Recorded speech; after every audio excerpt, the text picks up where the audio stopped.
نحمده ونصلي على رسوله الكريم اما بعد فاعوذ باللہ من الشیطان الرجیم بسم اللہ الرحمن الرحیم۔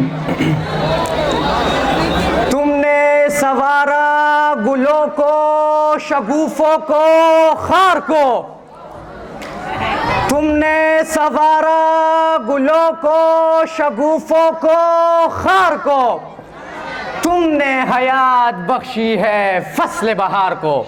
جناب صدر، محترم اساتذہ کرام اور میرے عزیز ساتھیوں، السلام علیکم۔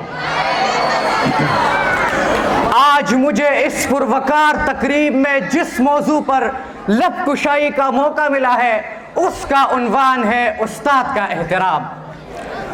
کتنی محبتوں سے پہلا سبق پڑھایا، کتنی محبتوں سے پہلا سبق پڑھایا، میں کچھ نہ جانتا تھا سب کچھ مجھے سکھایا۔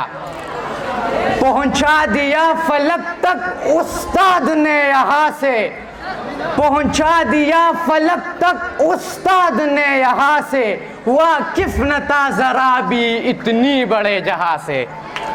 جناب عالی، آج میں اس موقع پر اپنے تمام اساتذہ کو سلام پیش کرتا ہوں۔ آپ نے ہماری زندگیوں میں صبر، حکمت، عزم اور محنت کے رنگ بھرے ہیں، ہماری روحانی اور اخلاقی اقدار کو مجسم کیا ہے اور ہماری تعلیمی سفر کو تسلسل کے ساتھ آگے بڑھانے میں انت تک جدوجہد کی ہے۔ ماں باپ اور استاد سب ہے خدا کی رحمت، ماں باپ اور استاد سب ہے خدا کی رحمت، ہے روک ٹوک ان کی حق میں تمہاری نعمت۔ جناب صدر، تمام دنیاوی رشتوں میں سب سے مقدس اور قابل احترام رشتہ استاد کا ہے۔ وہ دنیا میں جینے اور رہنے سہنے کا سلیقہ و شعور دیتا ہے، لوہے کو تپا کر کندن بناتا ہے، پتھر کو تراش کر نگینہ بناتا ہے اور بنجر زمین کو کلیان بناتا ہے۔ وہ قوم، وہ معاشرے کا معمار اور کردار ساز ہے۔ سنگی بے قیمت تراشا اور جوہر کر دیا، سنگی بے قیمت تراشا اور جوہر کر دیا، شمع علم و آگاہی سے دل منور کر دیا۔